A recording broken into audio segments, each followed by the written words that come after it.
I would now like to ask that Rita, Chuck, Laura, Rick, as well as Debi Benoit, a Gomery Research Board member from Nicholls State University, all turn on their cameras and join me for a panel discussion focused on the challenges, lessons learned, and perspectives from a decade at the helm. Rita, I'd like to start out with you. What are some challenges that you encountered in the early days of Gomery? Well, the major challenge was to build an airplane while I was flying it.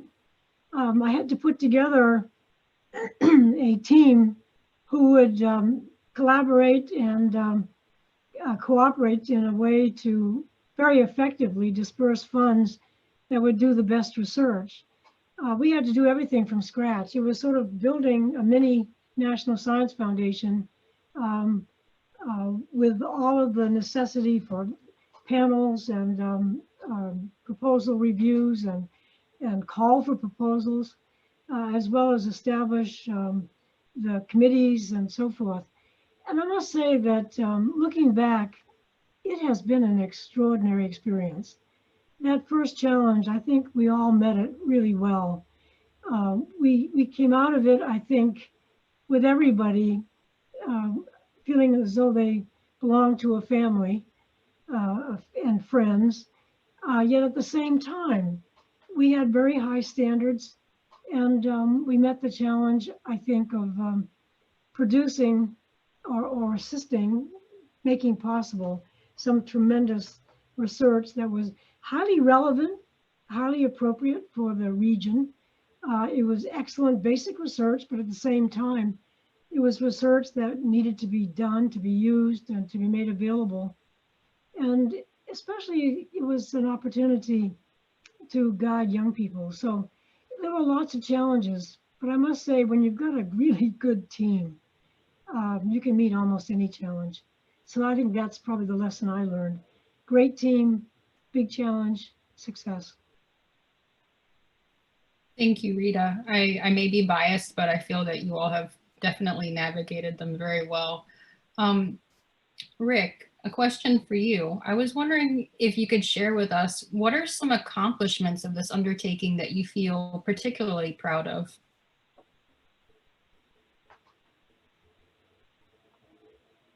Rick, I'm sorry, I believe you're muted.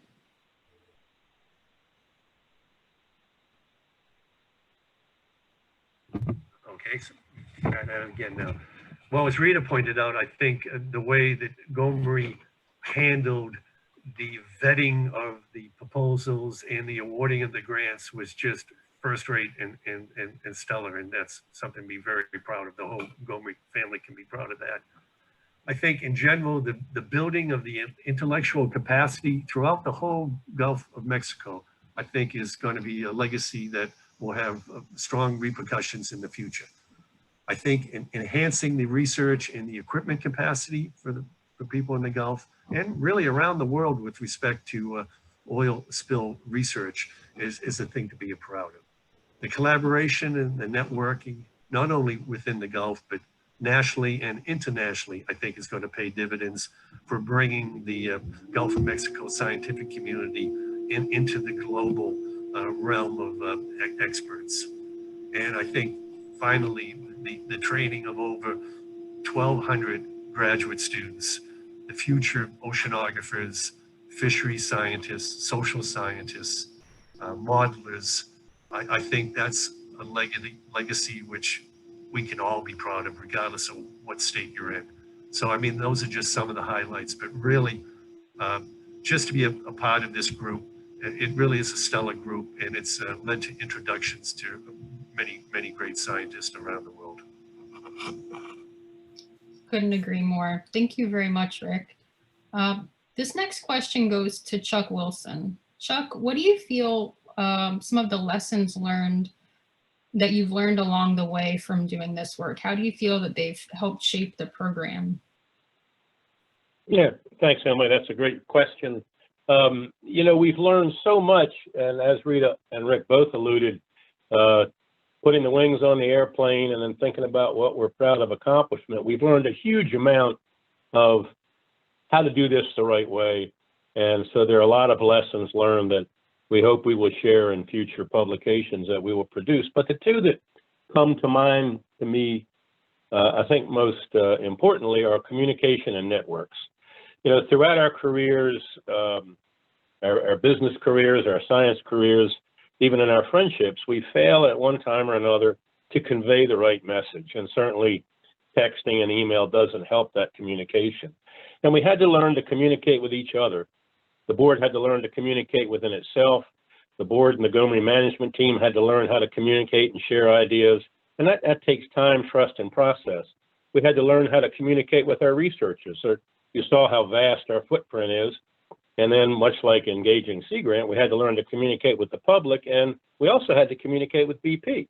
They couldn't influence what the board was doing, but we still had to communicate with them because we take money from them on a periodic basis and have to provide financial reports, et cetera.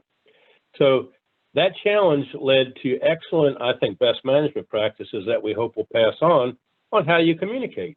A great example of this is all the scary news and perspectives that we heard in the media during the spill, and certainly we've heard during COVID. And it's so important for scientists to learn to speak to the press, stick to their professions and what they truly know. We also learned how critical outreach is, and I think we'll hear about that later, and how to engage the public. So I also want to highlight networks. Rick alluded to this. We have built a great community of networks and researchers, and what we have put together will be invaluable to the Gulf way into the future. So thank you, Emily. Thank you, Chuck. I'm really glad that you shared all that. I feel like a lot of those lessons learned and adaptations can certainly be transferable skills for sure. My next question is for Laura. I was wondering if you could talk about what has allowed you all and Gomery as a whole to work together so seamlessly over the years.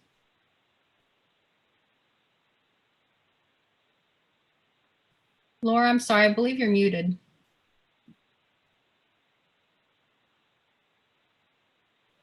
There you go. Can you hear me now? Yes, sounds great.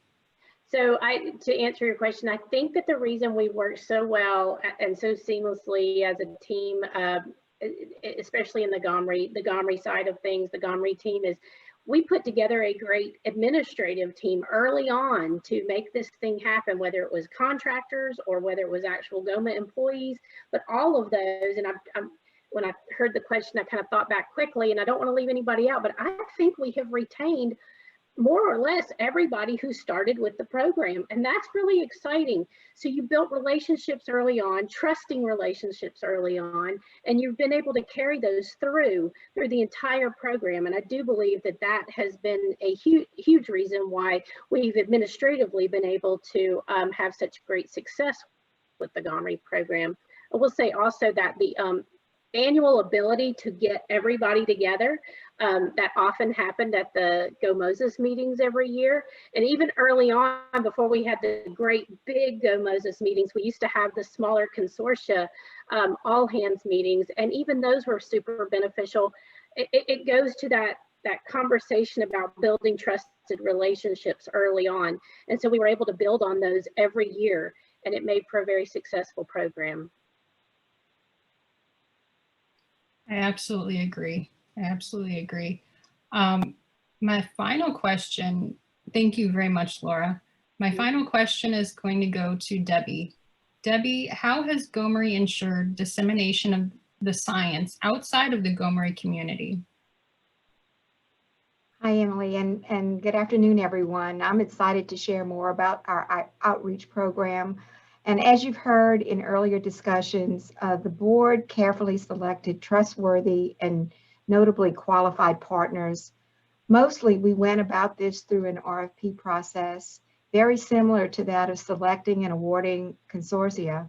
The process was conducted and vetted by the Research Board Outreach Committee, with final selection and decision going to the entire board. We had confidence in the 3 external groups that we engaged with, for they were all highly qualified and broadly respected. First, we contracted Sea Grant, a trustworthy, neutral broker whose tentacles were our boots on the ground, so to speak. They were there within the 5 coastal states that were most impacted by the spill. You'll hear more about our engagement with Sea Grant in a few minutes when Steve Sempier joins us, joins our discussion. Next, we awarded Screenscope filmmakers, well known for their PBS series Journey to Planet Earth. They produced a series of 3 documentaries for us called Dispatches from the Gulf. These documentaries won several film festivals, have been seen on affiliate PBS stations, and are available on YouTube. Also, DVDs are available to schools and libraries at no charge. Our third partner was the Smithsonian Ocean Portal, which was launched actually in 2010 as part of the institution's larger ocean initiative that included the opening of the St. Ocean Hall in the National Museum of Natural History. Gomery provided research content for them to use for their on-site visitors, on their websites, on their Facebook page, Twitter account, and even penned articles for the Smithsonian online magazine. These platforms translated into hundreds of thousands of viewers each month for us.